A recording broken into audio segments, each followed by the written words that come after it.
लोकसभा प्रत्याशी श्री मनोहर लाल खट्टर आज कार्यकर्ताओं का धन्यवाद करने के लिए ग्रीन लैंड पैलेस में पहुंचे। कबीरपंथी ने खट्टर जी को बुके देकर हार्दिक स्वागत किया। सांसद रहे आदरणीय संजय भाटिया जी, ग्राउंडा से सम्मानित विधायक भाई हरविंदर कल्याण जी, आदरणीय हमारे जिला के बहुत ही कर्मठ और जुझारू जिलाध्यक्ष भाई योगिंदर राणा जी और मंच पर उपस्थित पार्टी के सभी सम्मानित नेतागण और आज इतनी भारी संख्या में आज माननीय मनोहर जी को अपना आशीर्वाद देने के लिए सभी मेरे विधानसभा क्षेत्र के सभी मेरे कार्यकर्ता भाइयों और बहनों, मैं सबसे पहले तो अपने नीलोखेड़ी विधानसभा की तरफ से माननीय मनोहर लाल जी का बहुत बहुत अभिनंदन करता हूं, स्वागत करता हूं और आप सभी कार्यकर्ताओं का जिन्होंने दिन रात मेहनत करके माननीय मनोहर लाल जी के लिए इन चुनाव में जो अपना आशीर्वाद दिया, जो सहयोग दिया, आपके चरणों में नमन करता हूं और सभी को प्रणाम करता हूं। और साथियों, खत्म करेंगे ताकि आगे ना लेट हो, लेकिन यहाँ पर इतना जोश, इतना उत्साह, हालांकि अंदर गर्मी भी है, उसके बावजूद भी बैठने की कुर्सी भी नहीं है, लेकिन ये जोश आपका बता रहा है कि आपने एक प्रचंड जीत नीलोखेड़ी विधानसभा की आज इस हाल में इतनी बड़ी संख्या में पहुंच के आपने लिख दी। मैं बैठा बैठा सोच रहा था, माननीय मनोहर लाल जी, मन में ख्याल आते रहते हैं, कार्यकर्ता भाव है, कोई कोई बात आ जाती है। पिछले दिनों जब अपनी सरकार थी 5 साल लगातार, आज नीलोखेड़ी विधानसभा के कार्यकर्ताओं की इस विशेष बैठक में मंच पर उपस्थित हमारे सांसद श्री संजय भाटिया जी, इस लोकसभा क्षेत्र के चुनाव को बहुत ही सुचारू ढंग से संचालन करने के लिए भूमिका निभाई हमारे श्री हरिंदर कल्याण जी, विधायक घरौंडा, पार्टी के अपने जिलाध्यक्ष श्री योगिंदर राणा जी और हमारे अपने नेता पूर्व विधायक भाई भगवान दास कबीरपंथी जी,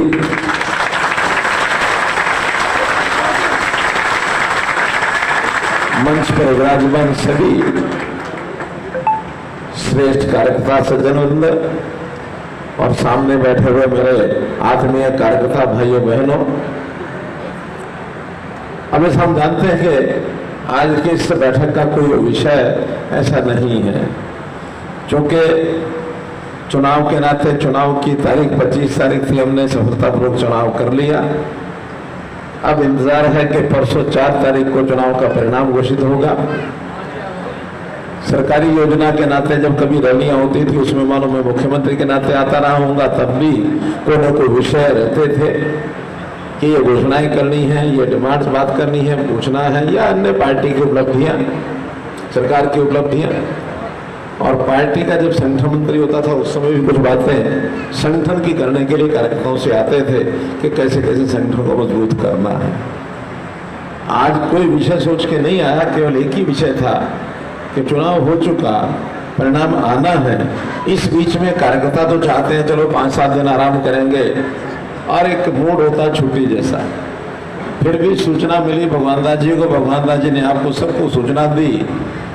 खुशी इस बात की है कि किसी ने भी आने में संकोच नहीं किया, गुरेज नहीं किया। इतनी बड़ी संख्या में आप यहाँ कार्यकर्ता आए हो, आपका अभिनंदन है,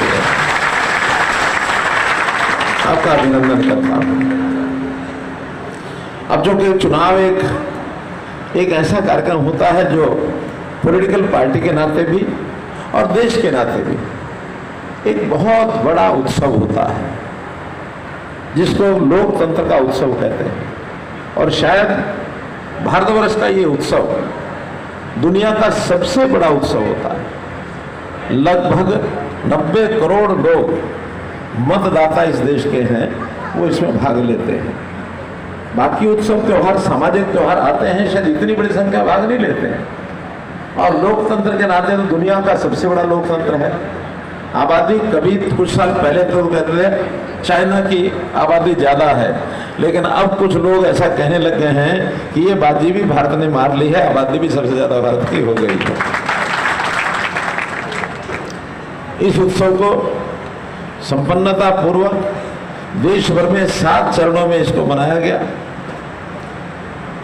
हमारा छठे चरण में चुनाव था, उसके लाभ भी थे, उसकी कठिनाइयां भी थी।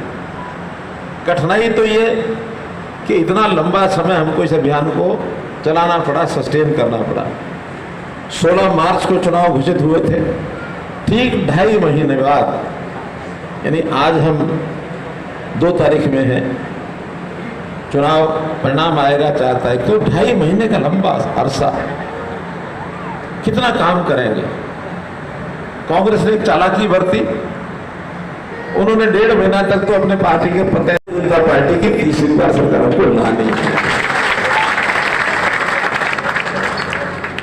जो चूक हो गई, मैं नीली खड़ी विधानसभा के लोगों को खास करके कहता हूं, मैंने गोंदर में ये बात दोहराई थी, जिसे मैं गोंदर में बात दोहराई थी, कौन कौन थे उस समय मुझे? ये सब लोग थे। एक चूक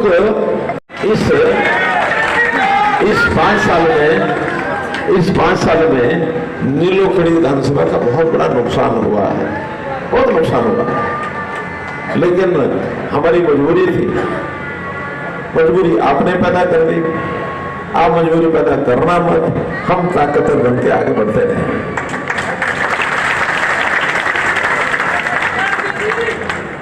और इस समय जो अपने अनुभव बड़े हैं, बहुत कुछ सीखता आदमी, चुनाव में प्रचार के अभियान के समय सीखता है, और खास करके जो नए लोग होते हैं वो तो बहुत ही ज्यादा सीखते हैं।